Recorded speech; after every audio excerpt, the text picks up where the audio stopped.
Good morning students. प्यारे बच्चों, आज हम सरल रेखाएं एक्सरसाइज 10.3 के जो बचे हुए क्वेश्चन हैं उन्हें हम पूरा करेंगे। क्वेश्चन नंबर 14 देखिए प्यारे बच्चों। और क्वेश्चन नंबर 14 में ये कहा है कि बिंदु -1 और 3 से रेखा 3x - 4y - 16 बराबर 0 पर डाले गए लंब के आधार के निर्देशांक ज्ञात कीजिए। तो क्वेश्चन समझ में आ गया होगा आपको। बिंदु -1 और 3 से किसी रेखा 3x - 4y - 16 बराबर 0 पर डाले गए लंब के आधार के निर्देशांक ज्ञात कीजिए। तो देखिए, एक फिगर से, एक चित्र से इसे हम समझ लेते हैं कि क्वेश्चन में हमसे क्या पूछा गया है और क्या हमें इसमें करना है। क्वेश्चन में यह कहा गया है प्यारे बच्चों कि एक सीधी रेखा है। एक रेखा क्या है? सीधी। और एक बिंदु -1 और 3 से इस रेखा पर लंब डाला गया है। एक रेखा सी और डी है। इस रेखा पर -1 और 3 से एक लंब डाला गया है। तो इस लंब के जो आधार है इसके निर्देशांक ज्ञात करने हैं, अर्थात इस बी के निर्देशांक ज्ञात करने हैं। इस लंब के एक सिरे के निर्देशांक तो हमें पता है, दूसरे सिरे के निर्देशांक ज्ञात करने हैं। अब प्यारे बच्चों, अगर आप ध्यान से देख रहे हो तो यहां पर दो रेखाएं हैं, सी और डी और ए और बी, और एक दूसरे को प्रतिच्छेद कर रही हैं। एक दूसरे को प्रतिच्छेद कर रही हैं बिंदु बी पर। दो रेखाएं हैं, सी और डी और ए और बी, एक दूसरे को प्रतिच्छेद कर रही हैं। तो हमें ये प्रतिच्छेद बिंदु अगर निकालना है तो दोनों रेखाओं को हल कर लीजिए। हल करने के बाद जो भी वैल्यू आएगी x और y में, वही इस प्रतिच्छेद बिंदु अर्थात इस लंब के आधार के निर्देशांक हो जाएंगे। ठीक है, तो देखिए किस तरह से हम इसे हल करते हैं। रेखा CD का समीकरण आपको दिया हुआ है 3x - 4y - 16 बराबर 0। इसे आप समीकरण नंबर 1 कह दीजिए। ठीक है, अभी इसकी प्रवणता निकाल लीजिए। रेखा C और D की प्रवणता, जिसे हमने M1 नाम दे दिया है, और हम जानते हैं प्रवणता कैसे निकाली जाती है रेखा की, -x का गुणांक बटे y का गुणांक। तो -x का गुणांक है 3 और y का गुणांक है -4, तो ये हो गया आपका 3/4। तो इस रेखा की प्रवणता यानी M1 की वैल्यू आ गई 3/4। ठीक है, अभी लंब रेखा, ये लंब रेखा है ना, ये लंब रेखा है, तो माना लंब रेखा AB की प्रवणता M2 मान ली। ठीक है, हम जानते हैं प्यारे बच्चों कि AB और CD एक दूसरे पर लंब हैं, परपेंडिकुलर हैं। AB और CD परस्पर लंबवत हैं, और जब दो रेखाएं परस्पर लंब होती हैं तो एक संबंध हमने पढ़ा है, M1 गुणा M2 बराबर -1। दोनों की प्रवणताओं का गुणनफल -1 होता है। M1 का मतलब रेखा CD की प्रवणता, जो कि आई थी आपकी 3/4।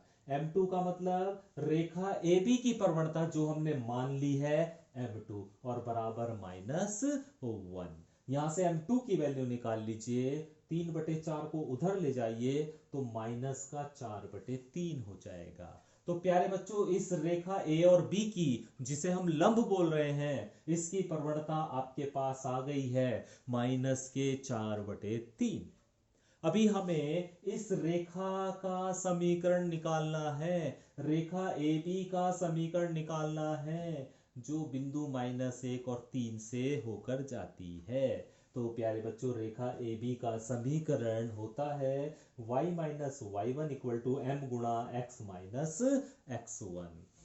x1 और y1 आपको दिए हुए हैं, m का मान आप निकाल चुके हैं, वैल्यू को यहां पर रख दीजिए। तो y - 3 बराबर -4/3 x + 1, क्योंकि x1 है -1, इसलिए प्लस का 1 हो जाएगा। इस 3 की यहां पर मल्टीप्लाई कर दीजिए, 3y - 9, और इस -4 की यहां पे मल्टीप्लाई कर दीजिए, तो -4x - 4। अब इन सभी पदों को उठाकर एक तरफ ले आइए, तो लाने के बाद एक और समीकरण आपके पास आ गई, 4x प्लस 3y माइनस 5 बराबर 0। इसे हमने कह दिया समीकरण नंबर 2। ठीक है, अभी प्यारे बच्चों हमें समीकरण नंबर 1 को और समीकरण नंबर 2 को हल करना है, और हल करने के बाद x और y का जो भी मान आएगा, x और y का जो भी मान आएगा वो ही b बिंदु के निर्देशांक हो जाएंगे, अर्थात इस लंब के आधार के निर्देशांक हो जाएंगे, इस लंब के दूसरे सिरे के निर्देशांक हो जाएंगे। ठीक है, तो ये काम आप खुद करेंगे प्यारे बच्चों कि समीकरण नंबर पहली और समीकरण नंबर दूसरी को एक साथ लिखकर हल करेंगे। हल करने के बाद x और y का मान निकालेंगे, और x और y का जो भी मान आएगा वही b बिंदु के निर्देशांक हो जाएंगे, और यही हमें ज्ञात करना है। ठीक है, तो आगे की ये दोनों समीकरण आप हल कीजिए, हल करने के बाद x और y का मान निकाल लीजिएगा। क्वेश्चन नंबर 15 देखिए प्यारे बच्चों, क्या है, मूल बिंदु से एक रेखा y बराबर mx प्लस c पर डाला गया लंब रेखा। मूल बिंदु से एक रेखा पर लंब डाला गया है। देखिए ये मूल बिंदु हो गया, ये एक रेखा हो गई जिसका समीकरण आपको दिया हुआ है mx प्लस सी। इस रेखा का नाम हमने ए बी रख दिया, तो इस ए बी रेखा का समीकरण है mx प्लस सी। अब मूल बिंदु से, जिसे हम O से प्रदर्शित करते हैं और जिसके निर्देशांक 0 और 0 होते हैं, यहां से इस रेखा पर एक लंब डाला गया है। ठीक है, और ये लंब रेखा जो है इस रेखा को किस बिंदु पर, -1 और 2 पर काटती है या मिलता है। लंब रेखा से बिंदु -1 और 2 पर मिलता है, तो m और c का मान ज्ञात कीजिए। तो क्वेश्चन आपको समझ में आ गया होगा कि ये एक रेखा AB है, इस रेखा का समीकरण y बराबर mx प्लस सी है। इस रेखा पर मूल बिंदु से एक लंब डाला गया है, यानी ये लंब रेखा है, ये लंब रेखा है जो इस रेखा को बिंदु -1 और 2 पर मिलती है। ठीक है, तो हमें क्या ज्ञात करना है प्यारे बच्चों, हमें ज्ञात क्या करना है, m और c का मान ज्ञात करना है। ठीक है, तो रेखा a और b का समीकरण हमें दिया है y बराबर mx प्लस सी। रेखा a और b की प्रवणता, जिसे हमने m1 नाम दे दिया है, कितनी आ गई m, क्योंकि ये तो सीधा सीधा सा है, y बराबर mx प्लस सी, तो ये प्रवणता ही तो होती है। तो प्यारे बच्चों रेखा a b की प्रवणता यानी m1 बराबर हो गई आपकी m। ठीक है, अभी रेखा o और p की प्रवणता और निकाल लो। रेखा o और p, ये जो लंब रेखा कह देते हैं हम, लंब रेखा OP की प्रवणता, जिसे हमने M2 का नाम दे दिया, इसकी प्रवणता को हम काहे का नाम दे देते हैं, M2 की नाम दे देते हैं। तो प्यारे बच्चों हम जानते हैं दो बिंदु से जाने वाली रेखा की प्रवणता y2 minus y1 upon x2 minus x1 होती है। तो y2 भी 0 और x2 भी 0, y1 2 और x1 -1 वैल्यू रखी, रखने के बाद हमारे पास आया -2।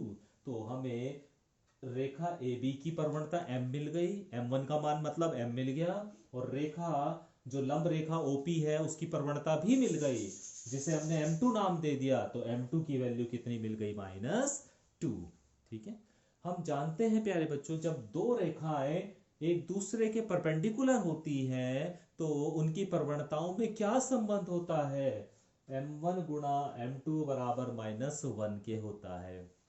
m1 की वैल्यू m है, m2 की वैल्यू -2 है, बराबर -1, तो यहां से m की वैल्यू आ जाएगी आपकी, माइनस से माइनस कैंसिल हो जाएगा, 2 उधर चला जाएगा, तो m बराबर आ जाएगा 1/2। ठीक है, तो इस तरह m की वैल्यू आपके पास आ जाएगी। अभी प्यारे बच्चों हम देख रहे हैं कि ये बिंदु इस रेखा AB पर स्थित है, ये बिंदु इस रेखा पर स्थित है, तो इसका मतलब क्या है, ये बिंदु इस रेखा को सेटिस्फाई करेगा। सेटिस्फाई करने का मतलब क्या है कि x और y की जगह -1 और 2 रख दें, इस रेखा में x की जगह -1 और y की जगह 2 रख देंगे, तो यहाँ पर वही करा है कि रेखा ए बी पर बिंदु -1 और 2 स्थित है और इसे संतुष्ट करेगा, तो y की जगह 2 रख दिया, x की जगह -1 रख दिया और m की जगह m का मान जो निकाला है 4 रख दिया और प्लस c। ठीक है, तो ये माइनस का 1/2 हो गया और इसे जब इधर लाएंगे उठा के तो प्लस का 1/2 हो जाएगा। तो यहाँ 2 पहले से ही है, तो 2 + 1/2 और बराबर c। तो c बराबर आ जाएगा आपका 5/2।